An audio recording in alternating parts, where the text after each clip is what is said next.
and welcome to a new episode of Artist Talks. My name is Anton Paavo. Consider supporting us by subscribing to the channel, giving us a like, or turning on notification.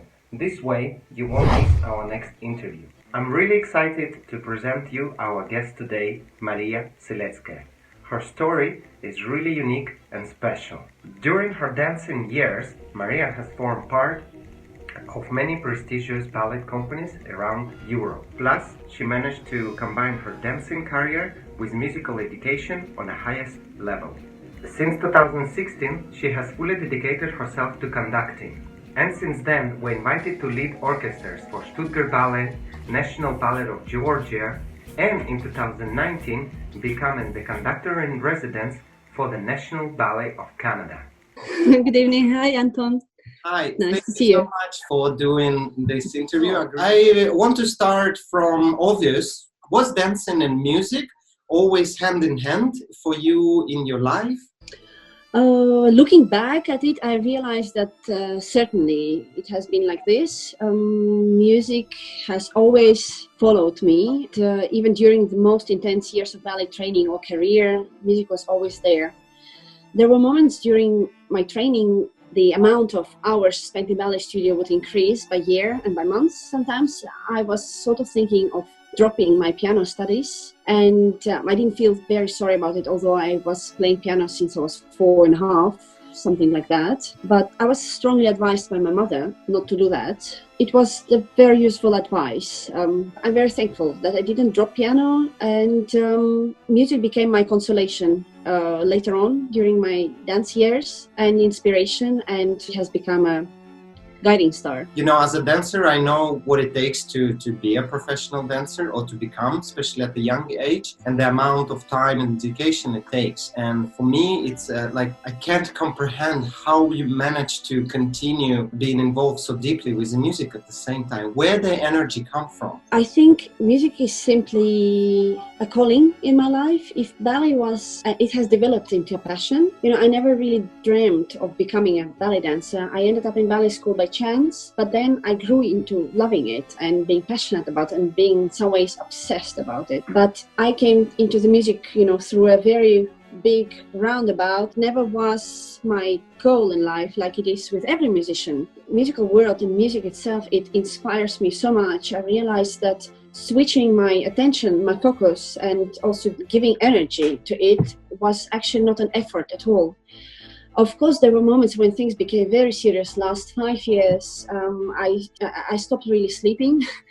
I don't know how I have pulled through this. I sometimes ask myself how I simply didn't collapse. And of course, you know, there were moments when I would study the score in the night after my son was in bed, and I would just simply fall asleep facing the score. It's normal. I have heard from other conductors it happens.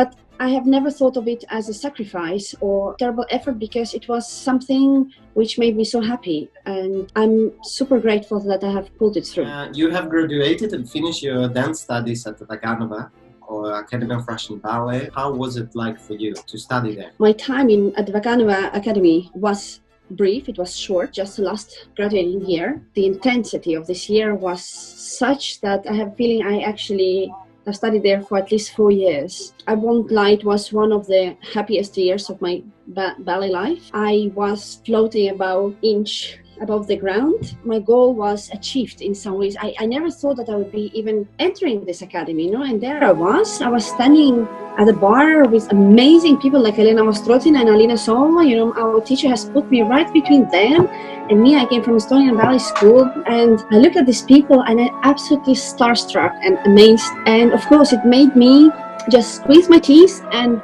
pull myself and push myself so much that I had literally no chance to fail. Without really diminishing the words, I think I have learned the vast majority of what I know about classical ballet training during that year. That's why I always say that, you know, I am a Russian dancer. Is there one ballet or role that you enjoy performing in the most? I think it's not a surprise. I loved dancing every leading part because I'm generally fond of telling a story. I never felt excited about coming on stage and just nailing that développé or balance. So I liked talking on stage through movement. But my absolute favorite, I think, and I'm happy it has happened in my life, was dancing Egina in Spartacus by Yuri Grigorovich. It happened to be my last big classical role on stage. Talking about that role, it came to me in a very difficult manner. We were preparing ballet for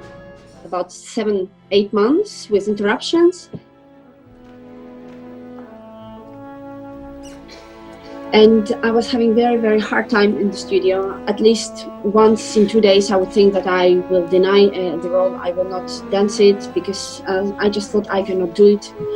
It was so demanding, and people from Bolshoi Theatre who came to teach this to us, they were demanding such a range of emotions and such a power and movements. I just thought that no, I won't be able to do it.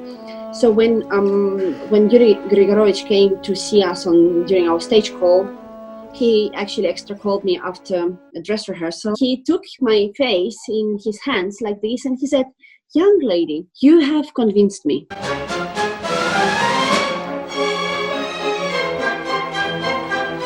Because I was having lots of discussions with stagers of the ballet. They did not appreciate my particular way of seeing the role, and I said I cannot dance if I don't dance it how I see it. I cannot just use someone's cliches or shablons. It's not like this. So it was such an amazing moment when Grigorovich told me. He simply said, "I believe you. I see that you have thought about the role. I see that you really know what you're doing. Go and enjoy." He gave me his blessing, and it was a very beautiful ending of a career, I would say. What would be a biggest challenge for you as a dancer during your career? To be honest, I was my biggest enemy. I went through many problems during my development year, and I had to work on my body to develop really much. So I never really saw my improvement. People who would see me from the side, they would tell me things, give me praising qualities, and my problem was that I simply did not see that. If I looked at the video or in the mirror, I always saw that little crooked girl, and that was my problem. I was always doubting myself, which has unfortunately led to me not, I think, using my entire potential on stage. What do you think it takes to be successful in this profession? It's very physical, and you have to be perfectly tailored for it, especially these days when the physics of ballet has risen on impossible level. I think hard work, determination, but I think a great share to the success in this profession comes from simply being lucky, simply being at the right place at the right time, meeting right people, smiling to a correct person, and just having a person who notices you and believes in you and invests into building you. And I think this is a great contribution to the success. And then a second thing comes in, your ability, your flexibility, and your mental stability comes into play. And then whether you withstand the demands of someone who believes in you or a situation or not. Did you have a person that had this certain influence for you that you're grateful for meeting? I'm certainly very grateful for meeting Vladimir Malakhov. I came to an audition and Vladimir seemed to notice me and he believed in me. And during my very first season in 2005, he has overloaded me with work, with roles. I was on stage almost every night, and I joined as a corps de ballet, so I would alternate dancing solo, some principal, and of course corps de ballet work. It was such a survival marathon. I'm very grateful that he believed in me more than I actually did. And another person I'm very grateful for, speaking about directors, is Kathryn Bennet. She was the director of Royal Ballet Flanders. She's an inspirational person for me. I have never yet seen a company functioning with such a inspiration and determination, and it came from her. She would come into a studio wearing a white shirt. She was always somehow very made up, very energetic, very determined, focused. She would come into the studio, and I think people grew an inch immediately just by being ready to go and give their all. It was very inspiring to see. Was there a moment that you knew you wanted fully to transition yourself away from dancing and to musical career? 2 moments I can think of. The first one when I knew that I am on my way out of ballet, and one was when I knew that this is something I want to do till I actually dropped it. One was back in 2015, the year when I dared to go to my first conducting masterclass. Yeah. And I remember I went to England and I had spent 2 weeks there, and I have annoyed the hell out of entire class and teachers because I was so excited. I didn't know much, I didn't know how to do an upbeat, how to start an orchestra. I didn't know anything. I wasn't even in possession of a baton. So teacher said, are you sure you want to conduct with hands? Or what about baton? And I said, I think I don't deserve a baton. I'm not a conductor yet. For me, it was like having a magic wand as a Hogwarts. I was so fascinated. I could not sit on a chair. From morning till evening, I was standing in a corner and looking at every student, at every teacher, trying to repeat something. And sometimes the repetiteur, the pianist at the course would say, can you please sit down? Can you not wave hands there? And me as a dancer, I stand there and I simply repeat the movements. This is very different from what normally people do at conducting classes. Yes. I was so amazed by this world. And I remember I came back after summer holidays and I came to one of my friends and I said, I don't know how long it will take. For sure, I'm on my way out. And then another moment was when I conducted my first show at the Stuttgart Ballet. When the curtain had fallen and I went up to take my bow, I told myself, yeah, I'm addicted. For me, it's like a drug addiction. I want to do it till my last heartbeat. Now that you worked with ballet company as a conductor, do you see dance or ballet in a different sort of light? And how does it look to you now? And looking at it from the other view makes me think that, my God, dancers are heroes. There is no harder job than that. I'm absolutely astonished by the work dancers do. And I was warned, and many books they write about conducting job being very difficult. And indeed it is. You need to study a lot, you need to know a lot. There's a lot of responsibility and focus involved. But, it doesn't hurt. You're not out of breath. I'll be an advocate for dancers having as comfortable tempi as possible for dance. Yeah. Although, I know what they need. Sometimes I still make mistakes. Sometimes, because one thing is to really know what dancers need. But another thing is actually to generate this exact movement that will generate the exact tempo that comes from the beat. And sometimes, I watch the video and myself, I'm like, what am I doing there? Why is it so quick? But because you stand on a podium, I think the time slows down because you're so concentrated that your thoughts, they run times faster. So everything what you perceive as a second probably feels like 10 seconds for you. So you're like, I think we're slow, we are dragging the tempo. They cannot, But actually you just see everything in slow-mo. And then I watch the video and I'm like, no, maybe I need a metronome. Do you think dancers appreciate working with you? Let's say I really feel loved. And I hope that what I see is actually right, that I don't imagine things. I really feel that I have become a part of Stuttgart Ballet during my 2 years there. I had a very nice relationship with dancers. I have built also very nice connection with dancers at the National Ballet of Canada. And I'm always so pleased when they come to me and they say, are you conducting? Are you conducting this production? Oh, it's so nice. We are looking forward to see you in the pit. And when principal dancers tell me it was very comfortable, thank you very much. We have felt we were at ease, and we also felt the energy that came from the pit. I'm always very grateful for that. Do you have a favorite composer? Will it be too cliche to say that my favorite composer is the one I conduct right now in this very moment? No, of course not. It's like asking who do you love more, mama or papa, Or what if I have two mamas, you never know, In this case, I have hundreds of mamas and papas. I always think, when I conduct or I dive into a certain score, this is the ultimate. Yes, this is the ultimate piece. Yes, the best piece ever. And then 2 weeks is, yes, this piece literally takes my breath away. Yeah. Nothing is better than that. So yeah, I'm really bad with that. But if we speak about universe, I would definitely pick out Bach. There's music before Bach and there's music after Bach. And what positive dancers can take from musicians and vice versa? What we can learn? Very good question. Thank you. Thank you very much for this question. I actually have an answer, and it will be, I think, very short. I wish to every dancer to see themselves as musicians see them, to praise them and be amazed by them as musicians are. You cannot imagine what an admiration and respect you're having from the musicians who you are dreading. You know, because normally dancers, they think that musicians are much higher than them, but actually musicians absolutely amazed by many factors of dancers' world. And vice versa. I wish every musician thought of themselves or himself, herself, as dancers think about them.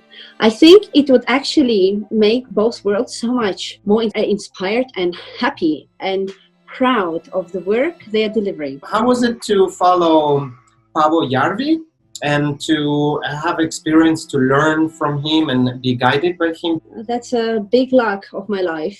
One of my big lucks was having met James Tuggle, the music director of Stuttgart Ballet, who was sort of taking me under his wing. He pulled me out of ballet studio and taught me. And being simply noticed by such a giant of musical world as Paavo Järvi is amazing, almost unbelievable. I have asked him once, listen, dear maestro, what in first place has made you to believe that I could come to your masterclass? Because I had no CV to present. You know, I could not say I'm studying at Sibelius Academy in Helsinki, you know, at Juilliard School of Music. I could not say anything. You know, I was just a ballet dancer who was just basically learning to do an upbeat.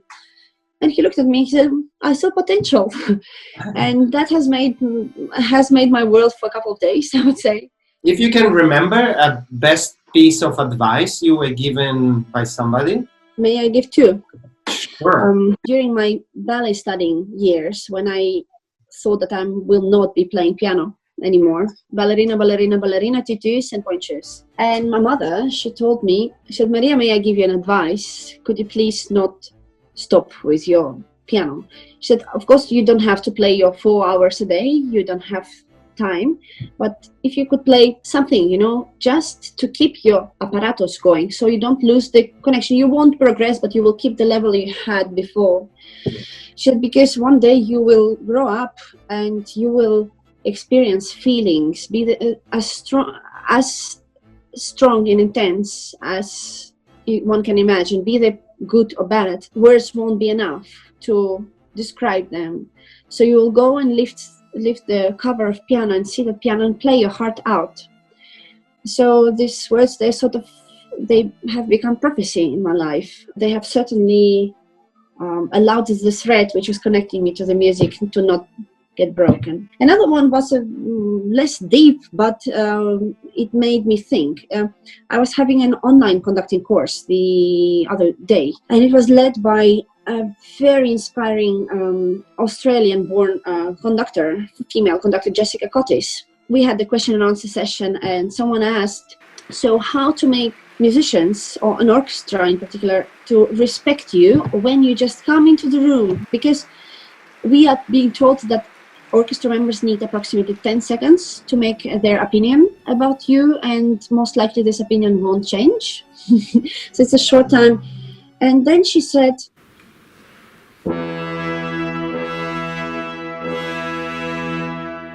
it's very simple. Just be the most inspiring person in the room. It's very simple, but it has an immense depth because the amount of layers you can put underneath this advice is endless. So I said, wow, how simple, and why aren't we taught to do that? Because this could be a key for every dancer. How to be noticed at an audition. When there are 250 people, how? Be the most inspiring. And is there an artist, be it a musician or anyone, is that you would like to collaborate or work together with? If I could rise dead people out of their tombs, I would love to at least have a talk with George Balanchine. He was my guiding star during my years of training, during my years of self-doubt, because you probably know he was a person who had 2 high educations, both in choreography and music. He was a musician. I don't know, it's an interesting fact. Not many people know. Stravinsky was petrified of Balanchine. In a letter to someone, he would say, "Oh, tomorrow I have a rehearsal with Balanchine. I'm already scared because he is a person who knows my scores better than I do." I wish I could just, even just sit during one of his talks or meetings and just to listen what this giant of thought and life would have to say. When I was thinking, can one ballerina make it in music? I would just say that there was someone 100 years ago who made it differently, but it is possible. But if I would speak now a person alive, I would love to meet and work with Valery Gergiev. He's a titan and giant. What an immense intellectuality sits in this man. I know that some people have a controversial feelings about him, because he's very tight with politics, but I take this man aside from politics. And God, if I was granted possibility, I would love to meet him, work with him. And thank you, Maria, for doing this with us. Thank you very much for the invitation. It has been such a pleasure. And thank you, Anton, for making such an effort in promoting the art world, for bringing us into a light. You are right. People have to remember about our existence.